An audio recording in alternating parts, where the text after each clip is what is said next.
Under the sharp glare of the Capitol hearing lights, the air was thick with tension. Cameras rolled, journalists leaned forward, and even the most jaded senators seemed uneasy.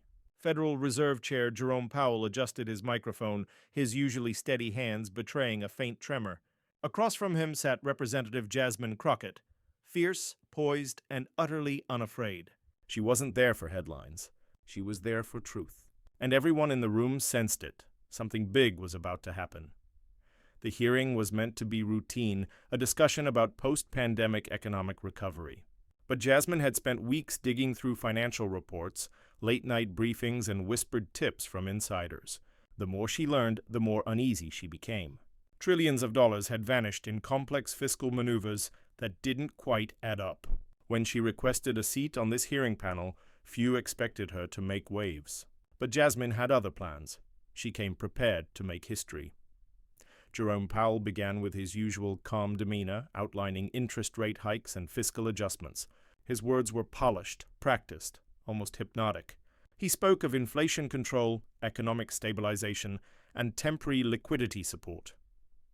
But Jasmine wasn't listening to the rhythm of his speech. She was watching his pauses. Every hesitation was a clue, every shift in tone a signal. She knew the public had been fed half-truths for too long, and she was determined to bring the other half into the light.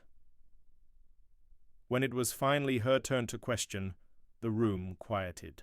Jasmine leaned forward, her voice soft yet razor-sharp. "Chairman Powell," she began, "if you're confident that every dollar in the stimulus and emergency funds was properly allocated, could you explain this?" She held up a folder marked with red tabs. "Why does this audit trail lead to $6 trillion that can't be accounted for in any fiscal year?" The silence that followed was deafening. Powell blinked, caught off guard, and shuffled his papers nervously. For a moment, he tried to recover. "Congresswoman, I believe you may be misinterpreting internal reallocation procedures," he started, but Jasmine interrupted, her tone unwavering. "No, sir. I've confirmed with the Treasury's Inspector General. This isn't about reallocation. This is about disappearance. $6 trillion gone, and no one told the American people." Gasps rippled through the audience. Reporters' fingers flew across keyboards, recording every syllable. The truth had just detonated in the heart of Washington. Powell took a slow breath, his mask of composure slipping. Behind his eyes, the weight of unspoken secrets pressed hard. "You don't understand, Congresswoman," he finally murmured, his voice barely above a whisper. "We had no choice." Jasmine's eyes narrowed. "No choice? To mislead taxpayers? To hide what was rightfully theirs?" Powell looked down, his fingers interlocking tightly. "We were on the brink of collapse," he confessed. "If we had revealed the losses, the global markets would have imploded overnight." The revelation hit the room like thunder. Every camera lens zoomed closer, every pen froze midair.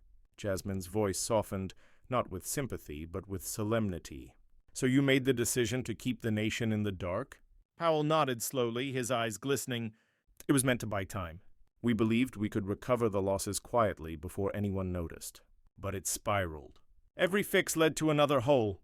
His voice cracked as the weight of his confession filled the chamber. "We were trying to protect the system, and in doing so, we broke it." For a moment, even Jasmine felt the enormity of his words. The $6 trillion blunder wasn't just about money, it was about trust. Families had lost homes, small businesses had shuttered, and ordinary citizens bore the cost of policies built on deception. She closed her folder slowly, letting the moment settle in. "Chairman Powell," she said firmly, "what you just admitted changes everything. The people didn't just lose their savings. They lost faith in those sworn to safeguard their future." Powell looked up, his expression haunted. "I know," he said, voice trembling, "and I live with that every day. But you have to believe it wasn't greed or corruption. It was fear." Jasmine stared at him for a long moment, then replied, "Fear might explain it, but it doesn't excuse it. The truth isn't meant to protect institutions, it's meant to protect people." The cameras caught the raw exchange, two public servants standing on opposite sides of history. As the hearing adjourned, news of the confession spread like wildfire. Headlines exploded across every network. $6 trillion unaccounted for. Fed chair confesses in shock testimony. The nation erupted in outrage. Protests filled city streets demanding accountability. For the first time, Americans from all walks of life united under one banner: we deserve the truth. Jasmine's name trended across the world, her question echoing in every corner of the internet. But behind the scenes, the fallout was fierce. Lobbyists scrambled, agencies panicked, and markets wavered.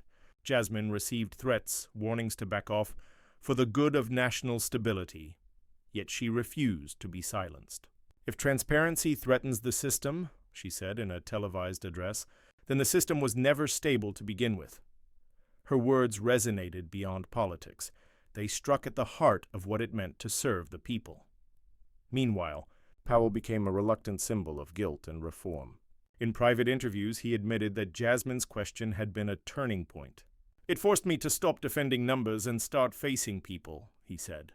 His confession led to sweeping investigations, bipartisan hearings, and the largest transparency reform in Federal Reserve history. What began as a confrontation turned into a reckoning. Weeks later, Jasmine stood on the steps of Congress as a sea of people gathered below, holding signs that read, "Truth is power." She spoke not as a politician, but as a citizen who had seen too much deception. "They told us the system was too complicated for ordinary people to understand," she declared. "But the truth is simple. If 6 trillion can disappear without a trace, then no one is truly safe until accountability is absolute." Her voice carried over the crowd like a call to awakening. "We can rebuild trust," she said, "but only if we stop fearing the truth."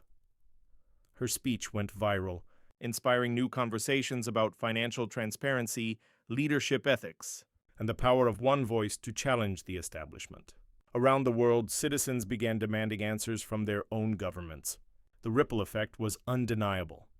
Months later, Powell resigned, leaving behind a statement that read, "I made choices I thought would save the economy.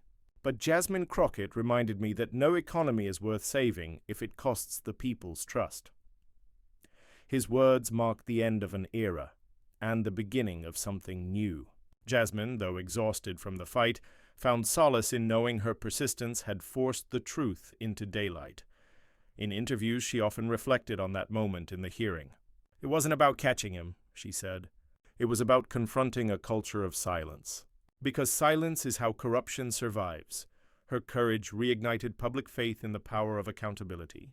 Citizens who once felt powerless began to believe that truth could still win, even against the most powerful institutions. By the following year, new laws were passed requiring real-time financial reporting and public audits of government spending. Transparency became more than a promise. It became policy. Jasmine's single question had reshaped how power answered to people. Historians would later call it the 6 trillion reckoning. And in the quiet moments that followed her victory, Jasmine often looked back at the clip. The instant Powell broke, the world paused, and truth finally spoke louder than fear. It reminded her of one thing she would never forget. One voice, armed with truth, can shake even the pillars of power. And sometimes all it takes is one question.